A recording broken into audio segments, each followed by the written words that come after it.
Micro பிளாஸ்டிக்ஸ்ன்றது அது எல்லாத்துலேயுமே இருக்குது. தண்ணியில் இருக்குது, நம்ம சாப்பிட்ற காய்கறி மேலே படிஞ்சிருக்கு, நம்ம பேக்கேஜிங் பண்ணுற உணவில் எல்லாத்துலேயுமே இருக்குது. கடலில் கண்டபடி மைக்ரோ பிளாஸ்டிக் கழிவுகள் இருக்குது. கிட்டத்தட்ட ஒரு கிரெடிட் கார்டு அளவு மைக்ரோ பிளாஸ்டிக்ஸை நம்ம சாப்பிட்றோம். இப்போ காஃபி முன்னாடி எல்லாம் பிளாஸ்டிக் கவரில் பேக் பண்ணி கொடுப்பாங்க. அதே மாதிரி சுட சுட டீ வந்து பிளாஸ்டிக் கோட்டட் கப்பில் கொடுப்பாங்க. அது மூலமாகவும் அந்த பிளாஸ்டிக் உணவு மூலமாக சேரலாம். ஒன்று, அது ஆக்சிடேட்டிவ் ஸ்ட்ரெஸ் கொண்டு வருது. ஆக்சிடேட்டிவ் ஸ்ட்ரெஸ்ன்றது அது சீக்கிரமே ஒரு வயதான இதை கொண்டு வருது அப்படின்ட்டு. லேடி ப்ரெக்னெண்ட்டாக இருக்காங்கன்னு வச்சுங்களேன், மைக்ரோ பிளாஸ்டிக்ஸ் அதிகமாக ஆயிடுச்சுன்னா பிறக்க போகிற குழந்தைக்கு அதனால் டிஃபார்மேஷன் ஏதாவது வரலாம், ஏதாவது டெவலப்மெண்டல் டிஃபெக்ட்ஸ் வரலாம் அப்படின்ட்டு. இப்போ ஒரு 45 வயசில் கேட்டு பாருங்க, என்னென்ன மருந்து சாப்பிட்றேங்க, என்னங்க தைராய்டுக்கு ஒன்று சாப்பிட்றேன், பிபிக்கு ஒன்று சாப்பிட்றேன், சுகருக்கு ஒன்று சாப்பிட்றேன்னு வாங்க. மூணுமே வந்து இணைபிரியா தோழிகள் மாதிரி ஒன்றுக்கு ஒன்றோட ஒன்று வர மாதிரி. இது எல்லாமே மைக்ரோ பிளாஸ்டிக்ஸால வரலாம். கோவிட் டைம்லேயே நம்ம பார்த்தது என்னென்னா, இம்யூனிட்டி நல்லா இருக்கவங்கலாம் தப்பிச்சு வெளில வந்துட்டாங்க. இம்யூனிட்டி சரியாக இல்லாதவங்கலாம் கஷ்டப்பட்டு வெளில வந்தாங்க. அன்ஃபார்ச்சுனேட் ஒன்ஸ் எல்லாம் அந்த கோவிடுக்கு பலியாகிட்டாங்க. இம்யூனிட்டி குறையலாம், அதனால் கேன்சர் போல் வியாதிகள் கூட வரலாம். உங்களுக்கு நாளைக்கு ஒரு பெரிய ஒரு இருமல் வருது, ஆயுர்வேத மருந்துகளை கேட்கல, சித்த மருந்து கேட்கல, நீங்கள் வந்து அலோபதி மருந்து சாப்பிட போகிறீங்க. அது மாதிரி டைமில் உங்களுக்கு ஒரு ஆன்டிபயோட்டிக் போடுறாங்கன்னா, இந்த ஆன்டிபயோட்டிக் ரெசிஸ்டன்ஸ் டெவலப் பண்ண பாக்டீரியா இருந்துச்சுன்னா உங்களுக்கு அந்த ஆன்டிபயோட்டிக் வேலையே பண்ணாது. தண்ணியை காய்ச்சி குடிக்கிறதால கிட்டத்தட்ட 90% தண்ணியில் இருக்க மைக்ரோ பிளாஸ்டிக்ஸ் எல்லாம் கிளியர் ஆகிடுது அப்படின்ட்டு தரவுகள் சொல்லுது. அதனால் தண்ணியை காய்ச்சி குடிக்கலாம். காய்ச்சி குடித்த தண்ணியில் டேஸ்ட்டே இருக்காது டாக்டர், அதை இவன் குடிப்பான் அப்படின்னு நீங்கள் நினச்சிங்கன்னா, ஒரு தனியாவோ இல்லை ஒரு ஏலக்காயை தட்டி போட்டு தண்ணியை காய்ச்சி குடிக்கலாம். அது வந்து கூடுமான வரைக்கும் மைக்ரோ பிளாஸ்டிக்ஸை ரிமூவ் பண்ணும். மைக்ரோ பிளாஸ்டிக்ஸ் வந்து எல்லாத்துலேயுமே இருக்குது. இப்போ இறைவன் எங்கும் இருப்பாம் அப்படின்வாங்களோ, மைக்ரோ பிளாஸ்டிக்ஸ் எங்குமே இருக்குது. ஈவன் ஒரு தொப்புள் கொடியில், தாய்ப்பாலில் இருக்குது அப்படின்றாங்க. இது மாதிரி மைக்ரோ பிளாஸ்டிக்ஸால் என்னெல்லாம் டேஞ்சர் வரும் அப்படின்ட்டுன்னு இது ஒரு புதுவித எதிரி மாதிரி நமக்கு உருவாயிட்டு இருக்கு. புதுவிதமான வியாதிகளை கொண்டு வர போகுது அப்படின்னு பயமுறுத்துறாங்க. இந்த மைக்ரோ பிளாஸ்டிக்ஸ்னால் என்ன, இதனால நமக்கு என்னெல்லாம் பிரச்சனை வரலாம், இதை எப்படி நம்ம கொஞ்சமாவது தடுக்கலாம் அப்படிங்கிறத பற்றி பார்க்கலாம். மைக்ரோ பிளாஸ்டிக்ஸ்ன்றது அன்றாடம் யூஸ் பண்ணுற பிளாஸ்டிக் விஷயங்கள்லேருந்து கண்ணுக்கு தெரியாத கொஞ்சமாக பிளாஸ்டிக் வேஸ்ட் சேர்றது. அது எல்லாத்துலேயுமே இருக்குது. தண்ணியில் இருக்குது, நம்ம சாப்பிட்ற காய்கறி மேலே படிஞ்சிருக்கு, எஸ்பெஷலி ரூட் வெஜிடபிள்ஸ் அப்படின்னு சொல்லக்கூடிய வெஜிடபிள்ஸ் எல்லாத்துலேயுமே இருக்குது. நம்ம சாப்பிட்ற சாப்பாட்டில், நம்ம பேக்கேஜிங் பண்ணுற உணவில் எல்லாத்துலேயுமே இருக்குது. கடலில் கண்டபடி மைக்ரோ பிளாஸ்டிக் கழிவுகள் இருக்குது. ஸோ இந்த மைக்ரோ பிளாஸ்டிக் அந்த ஆய்வுகளில் சொல்கிற நியூஸோட இது என்னன்னா, கிட்டத்தட்ட ஒரு கிரெடிட் கார்டு அளவு மைக்ரோ பிளாஸ்டிக்ஸை நம்ம சாப்பிட்றோம் அப்படின்னு பயமுறுத்துறாங்க. ஆக்சுவலி இது பயமுறுத்துறது இல்லை, இது ஒரு உண்மையான விஷயம். ஸோ இவ்வளோ பிளாஸ்டிக் சாப்பிடும்போது என்ன ஆகும்? நல்ல உணவுன்னு நினச்சிட்டு சாப்பிடும் போதே வியாதி வருது. அப்போ பிளாஸ்டிக் சாப்பிட்டா எவ்வளோ வியாதிகள் எல்லாம் வரலாம் இல்லையா? ஸோ கூடுமான வரைக்கும் இந்த பிளாஸ்டிக்கு இந்த யூசேஜை தடுக்கிறது மூலமாக தான் நம்ம காப்பாற்றிக்க முடியும். மைக்ரோ பிளாஸ்டிக்ன்றது கிட்டத்தட்ட ரொம்ப ஒரு கண்ணுக்கு தெரியாத நுணுக்கமான சைஸ். இந்த பிளாஸ்டிக்ஸ் வந்து பல விஷயங்களால பரவலாம். உதாரணத்திற்கு நம்ம குடிக்கிற தண்ணீர் இருக்கு. இந்த தண்ணீர்ல வந்து கிட்டத்தட்ட அது மூலமாவே நமக்கு உடம்புக்குள்ள மைக்ரோ பிளாஸ்டிக்ஸ் போகலாம். இப்போ காஃபி முன்னாடி எல்லாம் பிளாஸ்டிக் கவர்ல பேக் பண்ணி கொடுப்பாங்க.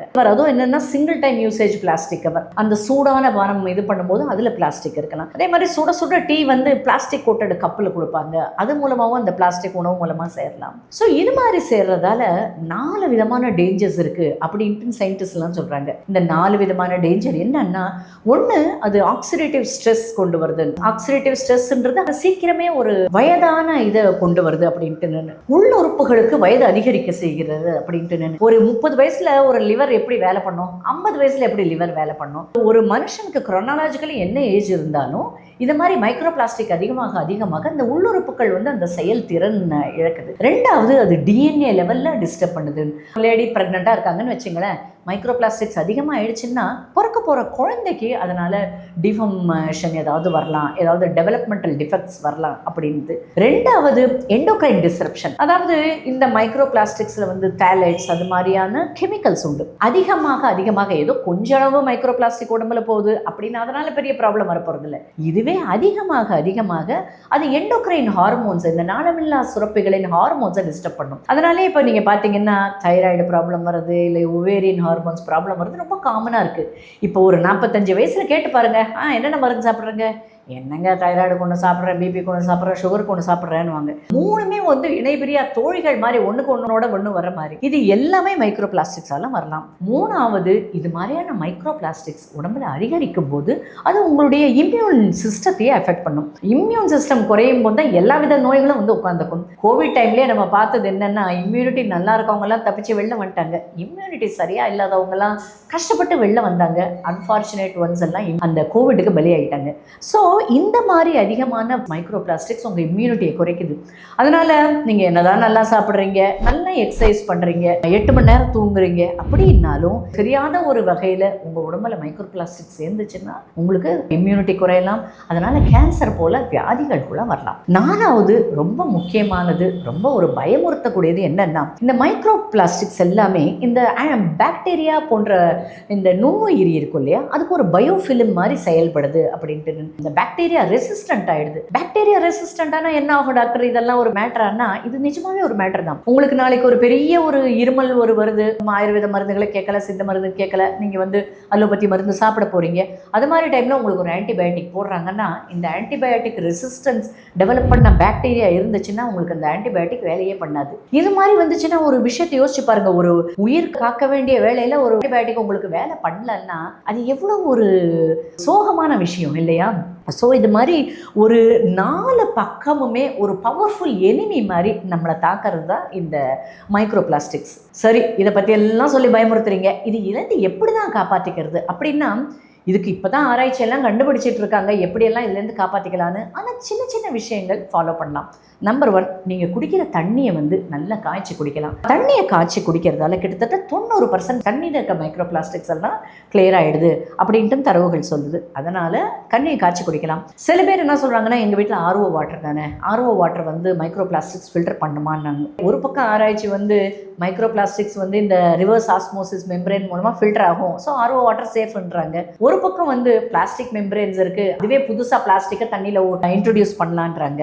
ஆராய்ச்சிகள் எப்பயுமே மாறிக்கிட்டே தான் இருக்கும் இல்லையா? அதனால நமக்கு தெரிஞ்சது, நம்ம முன்னோர்கள் சொன்னது, தண்ணியை காய்ச்சி குடிக்கிறது ரொம்ப சேஃப். காய்ச்சி குடிச்ச தண்ணியில் டேஸ்டே இருக்காது டாக்டர், அதை இவன் குடிப்பான் அப்படின்னு நீங்கள் நினச்சிங்கன்னா, ஒரு தனியாவோ இல்லை ஒரு ஏலக்காயை தட்டி போட்டு தண்ணியை காய்ச்சி குடிக்கலாம். அது வந்து கூடுமான வரைக்கும் மைக்ரோ பிளாஸ்டிக்ஸை ரிமூவ் பண்ணும். 2வது, காய்கறி நறுக்கிறதுக்கு பிளாஸ்டிக் கட்டிங் போர்டு யூஸ் பண்ணாதீங்க. நிறைய பேர் வீட்டில் பிளாஸ்டிக் கட்டிங் போர்டு தான் இருக்குது. அதை கட் பண்ணும்போது அதுலேருந்து மைக்ரோ பிளாஸ்டிக்ஸ் நீங்கள் சமைக்கிற உணவில் போகலாம். அதனால் அது யூஸ் பண்ணாதீங்க. ஒருவேளை வீட்டில் மைக்ரோவேவ் வச்சு யூஸ் பண்ணுறீங்கன்னா பிளாஸ்டிக் மாதிரியான கிண்ணங்களை வச்சு மைக்ரோவேவ் பண்ணாதீங்க. அந்த சூடுக்கு மைக்ரோவேவ்ல இருக்கிற பிளாஸ்டிக் வந்து உருகி அந்த மைக்ரோ பிளாஸ்டிக்ஸ் உங்களோட உணவுகளில் சேரலாம். அதனால அதை யூஸ் பண்ணாதீங்க. நார்மலாகவே நீங்கள் அதை சூடு பண்ணலாம். 4வது, பிளாஸ்டிக் பாக்ஸ்னாலே நமக்கு ரொம்ப இஷ்டம். அதுவும் இந்த டிஸ்போசபிள் கண்டெய்னர்ஸில் சேர்த்து வைக்கிறத நம்ம வீட்டு அம்மாக்கள் எல்லாம் வந்து ஒரு வேற லெவல் அப்படின்னே சொல்லலாம். டிஸ்போசபிளை கூட தூக்கி போட மாட்டோம், அதை எடுத்து வச்சுப்போம், ஏதாவது யூஸ் பண்ணுறதுக்கு போட்டு வைக்கிறதுக்கு யூஸ்ஃபுல்லாக இருக்கும்ட்டுன்னு. அதை தயவு செய்து மனசை கல்லாகிட்டு அது மாதிரி ஒன் டைம் யூஸிங் டிஸ்போசபிள்லாம் தூக்கி போடுங்க. 5வது, டிஸ்போசபிள் வாட்டர் பாட்டிலை உங்கள் கார்லேயோ இல்லை வீட்லேயோ ரொம்ப நழுவி வைக்காதீங்க. நீங்கள் நார்மலாக இந்த மளிகை கடையெல்லாம் போகும்போது இங்கே பார்க்கலாம், அவ்வளோ பெரிய கிரேட்டில் வந்து வாட்டர் பாட்டில்ஸாக வச்சுருப்பான். அது வந்து ஒரு ஷ்ரிங்க் பேக்கிங் போட்டு அப்படியே வெயிலேயே கிடக்கும். ஸோ எப்போ தேவையோ அவங்க அதை எடுத்து ஃப்ரிட்ஜில் வச்சு கூலாக உங்களுக்கு கொடுப்பாங்க. அந்த தண்ணியை குடிக்கும்போது ஹிமாலயன் ஸ்ப்ரிங் வாட்டர் எல்லாம் எனர்ஜி வருதுன்னு யாரோ வந்து அட்வர்டைஸ்மெண்ட் சொல்லுவாங்க. ஆனால் உண்மை என்னன்னா, அந்த வெயிலில் இருக்கிற ஒன் டைம் யூஸ் பண்ணுற அந்த பிளாஸ்டிக் பாட்டில்னால மைக்ரோ பிளாஸ்டிக்ஸ் அந்த தண்ணியில் சேரலாம். நம்ம தான் வந்து சேர்த்து வைக்கிறதுல கிங் ஆச்சே. அந்த ஒன் டைம் பாட்டிலை கூட நம்ம தூக்கி போட மாட்டோம், அதையும் வீட்டில் வச்சுட்டு அதில் தண்ணி பிடிச்சி ஃப்ரிட்ஜில் வைப்போம். வெளியில் காரில் போகும்போது அந்த பாட்டிலேயே தண்ணி எடுத்துகிட்டு போவோம். Plastic bottle, especially one time use பண்ணுற டிஸ்போசபிள் வாட்டர் பாட்டில் வந்து சேஃபே கிடையாது. அதனால் சோம்பேறித்தனம் படாமல் ஒரு நல்ல ஸ்டீல் பாட்டில் கேரி பண்ணுங்கள். அது கூடுமான வரைக்கும் பிளாஸ்டிக் யூசேஜை வந்து தடுக்கும். அதே மாதிரி டிஃபன் பாக்ஸு, என்ன டாக்டர் ஸ்டீல் பாக்ஸில் கட்டிட்டு போக சொல்கிறீங்களேன்றீங்க. இப்போ அழகழகான ஸ்டீல் பாக்ஸ் எல்லாம் வருது, அதில் பேக் பண்ணிட்டு போங்க. பிளாஸ்டிக் ஸ்டீல் பாக்ஸ் எல்லாம் அவாய்ட் பண்ணுங்கள். இதெல்லாம் பண்ணினா மைக்ரோ பிளாஸ்டிக்ஸை நம்ம உடம்புலேருந்து தள்ளி வைக்கலாம். அப்புறம் கான்ஸ்டிபேஷன் இல்லாத மாதிரி பார்த்துக்குங்க.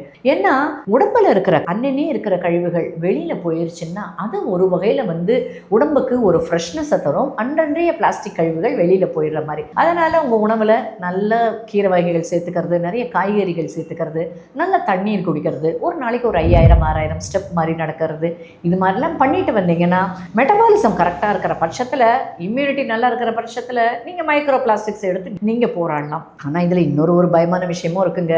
நல்லதுன்னு நினச்சி நம்ம சாப்பிட்ற கேரட்டில் தான் நிறைய பிளாஸ்டிக்ஸ் இருக்கான். ஸோ அடுத்த தடவை கேரட் வரும்போது ஆஹா ஹெல்த்துன்னு நினச்சிட்டு உடனே அதை கடிச்சு சாப்பிடாதீங்க.